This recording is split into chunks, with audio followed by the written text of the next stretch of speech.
ঘুষ, চাঁদাবাজি, দুর্নীতি এখনো শেষ হয়নি। বৈষম্যহীন সমাজ গড়তে হলে এসব অন্যায়ের বিরুদ্ধে আবারও যুদ্ধ করতে হবে বলে মন্তব্য করেছেন জামায়াতের আমির শফিকুর রহমান। সকালে রাজশাহীর ঐতিহাসিক মাদ্রাসা ময়দানে জামায়াতের কর্মী সম্মেলনে প্রধান অতিথির বক্তব্যে তিনি একথা বলেন। অতীতে জোর করে মানুষকে গোলাম বানিয়ে রাখা হয়েছিল উল্লেখ করে তিনি বলেন, আমরা ছাত্র জনতার বিপ্লবের মাধ্যমে নতুন করে স্বাধীনতা পেয়েছি। আগামীতে কোরআন সুন্নাহর আইন প্রতিষ্ঠার মাধ্যমে এদেশের সকল অন্যায় অবিচার দূর করা হবে বলেও মন্তব্য করেন তিনি।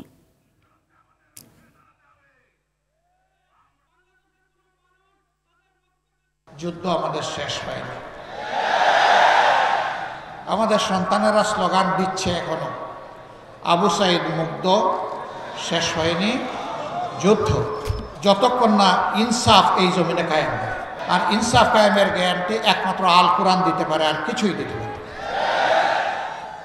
এই কোরআনিক শাসন সকল ধর্মের, সকল দলের, সকল বর্ণের মানুষের জন্য একমাত্র ইজ্জতের গ্যারান্টি।